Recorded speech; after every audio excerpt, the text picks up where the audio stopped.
और 3 किसी और पर। लेकिन मैं आपको एवरेज प्लेजर पॉइंट्स के बारे में बता रही हूँ। सबसे पहला होता है निप्पल। सिर्फ महिलाओं का निप्पल ही प्लेजरेबल पॉइंट नहीं होता, पुरुषों का निप्पल भी उतना ही सेंसिटिव होता है। लेकिन सोचिए, कितनी महिलाओं ने इसे कभी ट्राई किया है? कितनी महिलाएं अपने पति के निप्पल को टच करती हैं? कई बार तो पतियों के सीने पर बाल इतने ज्यादा होते हैं कि निप्पल ढूंढना भी मुश्किल हो जाता है। तो मैं आपको बता दूं कि जैसे फीमेल पार्टनर के निप्पल सेंसिटिव होते हैं, ठीक उसी तरह मेल पार्टनर के निप्पल भी काफी ज्यादा सेंसिटिव होते हैं। इसलिए आप उन्हें हल्के से टच कर सकते हैं, प्यार से छू सकते हैं, अपनी टंग से धीरे धीरे टच कर सकते हैं और उनके साथ प्ले भी कर सकते हैं। इससे पुरुषों को काफी अच्छा और इंटेंस महसूस होता है। आज की एडवांस जनरेशन इंटीमेसी को बिल्कुल नए नजरिए से देख रही है, इसलिए फोरप्ले के दौरान इन हिडन स्पॉट्स को एक्सप्लोर करना आपके बॉन्ड को इमोशनली और फिजिकली दोनों तरह से काफी मजबूत बना देता है। मेल एनाटॉमी को समझना कोई टैबू नहीं है, बल्कि यह एक हेल्दी रिलेशनशिप की निशानी है, जिससे आपके पार्टनर को एक अलग ही लेवल की संतुष्टि महसूस होती है। अब बात करते हैं स्कैल्प की, यानी सिर के बालों वाले हिस्से की। यह बॉडी का बहुत ही सेंसिटिव एरिया होता है और यह बात फीमेल और मेल दोनों पर लागू होती है। लेकिन आपने शायद नोटिस किया होगा कि मेल पार्टनर का हाथ फीमेल पार्टनर के बालों में ज्यादा जाता है, जबकि फीमेल पार्टनर उतना ध्यान नहीं देती।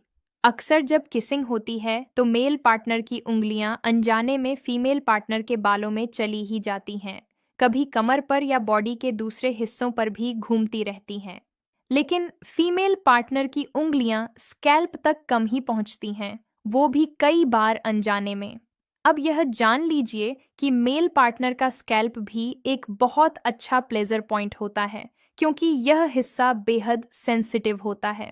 इसलिए आप चाहें तो अपनी फिंगर्स से धीरे धीरे उनके बालों में हाथ फेर सकते हैं, हल्के हल्के मसाज कर सकते हैं या प्यार से स्कैल्प को टच कर सकते हैं, जिससे उन्हें काफी रिलैक्सिंग और प्लेजरेबल फील होता है।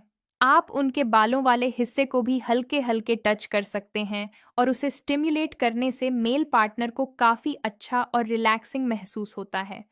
अब बात करते हैं अगले प्लेजर पॉइंट की। यह स्क्रोटम होता है, जिसमें मर्द के टेस्टिकल्स लटके होते हैं।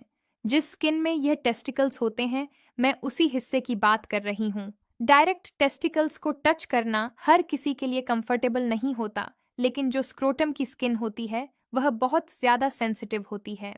इसलिए बहुत से पुरुष इस बात से एग्री करेंगे कि जब उनकी फीमेल पार्टनर उस एरिया को हल्के से टच करती हैं, स्टिमुलेट करती हैं या प्यार से वहां ध्यान देती हैं, तो मेल पार्टनर को काफी अच्छा और इंटेंस फील होता है। इससे उन्हें अलग तरह की प्लेजर फीलिंग मिलती है। इसलिए अगर आप फीमेल पार्टनर हैं और अब तक आपने इस पर ध्यान नहीं दिया, तो अब इसे धीरे धीरे एक्सप्लोर करना शुरू कर सकते हैं। अब अगला हिस्सा होता है एनस और स्क्रोटम के बीच का एरिया, जिसे पेरिनियम कहा जाता है। इस हिस्से में एक लाइन जैसी बनावट होती है और यह एरिया भी काफी ज्यादा सेंसिटिव होता है।